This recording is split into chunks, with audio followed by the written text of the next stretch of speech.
My best friend committed suicide after her boyfriend leaked private photos. I used her final poem and secret files to destroy the golden boy the school still defended. She jumped in front of the train wearing the sweatshirt he left at her house, and he never even came to the funeral. We were 16 when it happened, and I still remember the exact sound her mom made when she called me that morning. It didn't even sound human. It was the kind of scream that stays in your lungs for years. But I'm getting ahead of myself. Alina wasn't just my best friend. She was the only person who saw me. Like really saw me. We met in the back of Mr. Dawson's 10th grade bio class, sitting next to each other because we were both late and those were the only empty stools left. I had just moved to the school that week. She was the one who asked me if I wanted to share her lab manual. She had this nervous energy, chewed her sleeves, bit the erasers off pencils, but she smiled like it hurt not to. By the end of that semester, we were inseparable. We were both only children. We'd sneak out to each other's houses, crash on the floor watching sad French movies with subtitles, and talk until 3 a.m. about what it would be like to be wanted, really wanted, by someone who wasn't obligated to love you. Her mom worked nights at a cleaning company, and her dad had a second family in Arizona. She never talked about it unless it slipped out in poems. She was always writing those. Not cutesy ones, poems that felt like bruises, like diary entries soaked in tears and mascara. I'd always beg her to post them somewhere. She'd just shrug and say, "No one wants to read about girls like me." Alina was soft. Not weak, just soft in a world that rewards cruelty. She used to say, "When I fall in love, it's going to save me. It has to." That terrified me. And then she met Caleb. He was 2 years older. Varsity soccer. Lean, tan, the kind of boy who made girls giggle just by saying their names. He worked the bottle toss booth at the junior carnival that spring. Alina missed every shot, on purpose I think. He gave her the prize anyway, a cheap stuffed whale with one I half sewn. She carried it around for months. Tucked it into her locker like a shrine. They started dating 3 weeks later. At first, she glowed. Like actually glowed. She'd walk into school with stars in her eyes, whispering to me about how he texted her goodnight every night without fail. About how he said she was different from other girls, how she was the only one who understood the real him. I wanted to be happy for her. I did. But I watched her change. He didn't like when she wore eyeliner. Said it made her look like she was trying too hard. So she stopped. He said her poetry was too intense, too damaged girl Tumblr. So she tore the pages out of her journal. He told her best friend, me, was a bad influence. Said I didn't get him. That I was just jealous. The worst part? She believed him. She started skipping classes to meet him behind the soccer field. She'd come back with grass stains on her jeans and her hair knotted from the wind. She stopped texting me back. Our Friday movie nights turned into her sitting in his car, the engine running, staring blankly at her phone. When I confronted her, she laughed like I was being dramatic. "He gets me," she said. "You don't." I knew the end was coming. I just didn't know it would break her. One Thursday morning, photos started circulating. Private ones. Screenshots of her, half undressed, taken in his bedroom. The watermark from a burner account with no followers, no name, but the same smug smirk in the corner of every image. His smirk. She begged him to say it wasn't him. To take them down. To fight for her. He left her on read. Then 3 days later, he texted her 4 words. "You're too much work." That was it. No call. No closure. She didn't show up to school the next day. Or the next. On Sunday morning, she stood on the edge of the commuter rail platform wearing the faded navy sweatshirt he'd left at her house. The one with his soccer number on the sleeve. She didn't leave a note. Just one last poem in her drafts, timestamp 3:42 a.m. If love is the cure, why am I still bleeding? The call came at 6:17 a.m. I remember because I was dreaming about the ocean. About Alina laughing, barefoot in the surf, holding that stupid one-eyed whale like it was priceless. The ring-own yanked me out of it.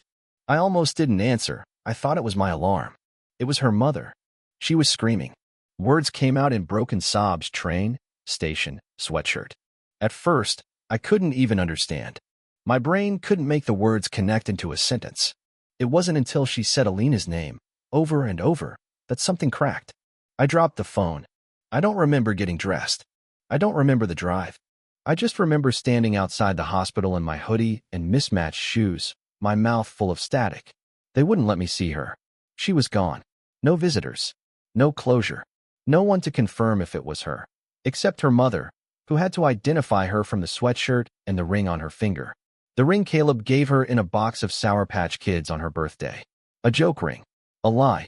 The school held a memorial the next week. Everyone wore purple, her favorite color. They handed out candles and let a few people speak. Some of the same people who had whispered and laughed when the photos leaked. Even Caleb showed up. He stood near the back, in a black hoodie and mirrored sunglasses, pretending to be broken. Like he had loved her. Like he wasn't the reason her mother had to pick out a coffin instead of a prom dress. When he left early, people patted his back and said, "Be strong, man." I wanted to scream. But instead, I made a decision. I went home and opened my laptop. Alina had given me her passwords years ago. Just in case, she'd said, in one of her dramatic, poetic moods. "If I ever disappear, I want you to be able to find my ghost," she'd joked. Her email was still logged in. Her notes app. Her drafts folder. That's where I found it. The poem. She hadn't posted it anywhere. It was just sitting there, dated the night before she died. He kissed me and left the bruise. Where my voice used to be. I called it love. Because I wanted it to be love. Because calling it cruelty meant I was stupid. And I wanted to be everything. But stupid. I couldn't stop shaking. My throat hurt. My fists wouldn't unclench. I knew what I had to do. Caleb was still at school. Still walking the halls like nothing happened. Still being comforted by teachers who called him a troubled young man and told us all to respect his grief. He deleted the burner account, of course, but not before I found the links. Not before I dug into everything he'd ever posted, liked, or saved. The rabbit hole was deeper than I thought. Alina wasn't the first girl. She was just the first to die. I waited until the school forgot how to whisper her name. 2 weeks. That's how long it took for the sympathy posters to come down. For her empty desk to be reassigned. For people to stop wearing purple and start acting like Alina never existed. Caleb? He got quieter, sure, but not smaller. He still held court at the back of the cafeteria. Still flirted with the new girl in chem class. Still grinned when teachers called him a good kid who's been through a lot. But I hadn't stopped. Every night, I dug deeper. I found the Dropbox folder first, labeled Just Memory Slow.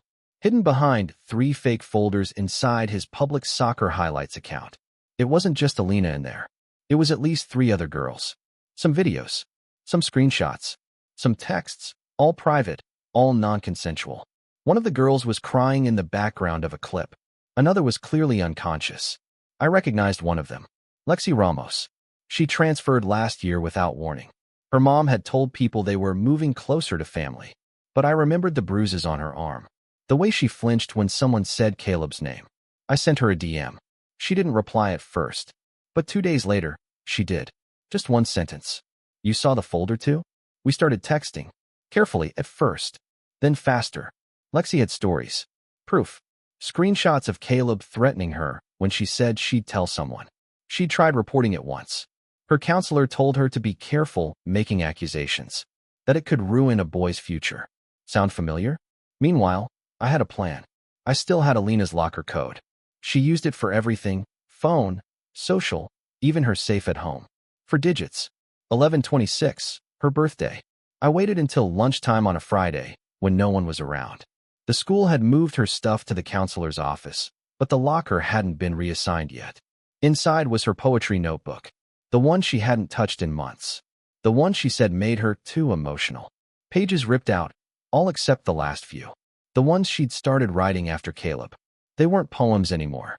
They were timelines. Dates. Names. Quotes. One entry said, February 8th. Caleb said he deleted the video. But 2 days later Jess told me a guy in her math class described my room. Another said, February 19th. He told me I was crazy like my mom. I told him I felt unsafe. He said, no one would believe you anyway. I'm the golden boy. The last page? It just said, if anything happens to me, check his laptop. That's when I knew what I had to do. Not report. Not post. Not yell into the void. Expose him. In a way no one could ignore. It wasn't some Ocean's 11 heist. Just a window screen, a swing set, and 20 seconds of courage I didn't know I had. Caleb's parents were out of town that weekend, ski lodge in Vermont. I knew because his mom posted everything, including their exact check-in photo holding hot cocoa in matching puffers. I waited until Saturday night, dressed in black like some cliché. Hoodie, gloves, the whole thing. His house backed up to the woods, and I knew the side door lock had a loose latch. I'd seen him jiggle it when we were all still friends, back when I was just Alina's weird friend who read too much. Inside, it smelled like Axe and gym socks. I made my way to his room, trying not to breathe. The laptop was on his desk. No password. Idiot. I plugged in the flash drive I'd been carrying for weeks. Started dragging folders over. First the Dropbox folder, then another one labeled drafts. Inside were thumbnails, blurry, paused frames of girls mid-sentence, mid-kiss, mid-tear. And then I saw the one named Alina_final.mov. I didn't open it. I didn't have to. I sent everything to Lexi. To 3 other girls Lexi had quietly connected me to. I uploaded backups to encrypted clouds, emailed files to myself, and titled them boring things like tax documents. I wasn't going to the cops this time. I was going public. On Monday, I created a new Instagram account at Golden Boy Exposed. No name. No photos of me. Just the facts. Screenshots. Video snippets. Chat logs. The poem. I posted the first story at 3 p.m., just as school let out. It blew up in under an hour. By midnight, Caleb was trending locally on Twitter. 2 more girls DM'd the account anonymously. Teachers started calling emergency staff meetings. The school sent out a vague email about inappropriate student conduct and digital safety. The next day, Caleb didn't come to school. But his locker? Someone had graffitied it in red Sharpie. She died. You posted. I waited. Waited for him to come clean. For him to deny it. For someone, anyone, to say it wasn't real. But the silence was louder than anything. He deleted all his socials by Wednesday. His soccer coach suspended him indefinitely. And by Thursday, one of the girls filed an official police report with the evidence I'd given her. Lexi followed suit. Then another. Then another. That night, I walked to Alina's old house. Her mom answered in pajamas. Her face was thinner, eyes hollow. I saw the account, she whispered. I just nodded. She hugged me so hard I couldn't breathe. She would have wanted this, she said. And I finally let myself cry. By the time spring semester started, Caleb was gone. Expelled. The school never used that word publicly. They said voluntary withdrawal due to safety concerns. But we all knew. You could feel it in the halls. The way teachers looked at each other during staff announcements. The way his name stopped appearing in game flyers, and the yearbook committee quietly replaced his photo with a stock image of a soccer ball. But the damage had been done. And not just to him. The investigation spread like wildfire. Local news picked up the story after a 3rd police report was filed. Then a 4th. The headline read, Star athlete under fire after anonymous account uncovers pattern of abuse. It wasn't just Caleb anymore. 2 other boys were named. Coaches were questioned. Policies were rewritten. Assemblies were held. But it was too late for Alina. Lexi and I spoke at the town hall meeting that April. I stood in front of our entire school board, heart pounding like a war drum, with her poem folded in my pocket. I didn't read it out loud. I didn't need to. I just said, You ignored her while she was alive. Don't you dare forget her now that she's gone. Silence. Then applause. Not everyone clapped. Some parents looked furious. A few whispered about false accusations and good boys making mistakes. But I didn't care. I had her voice. And now the world did too. The @Golden Boy Exposed account stayed live for 90 days. Long enough for every girl to share her story.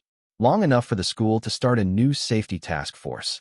Long enough for Caleb's name to disappear from every college draft list he once bragged about. I deleted the account on the 91st day. It didn't feel like revenge. It felt like release. It's been 11 months. I still see her sometimes, in poems I never wrote. In coffee cups with lipstick stains. In the passenger seat when I'm driving alone. Alina was light and soft and too full of love for a world that didn't deserve her. But I know, she'd be proud of me. Proud that her last words weren't buried with her. They were broadcast to everyone who ever looked away.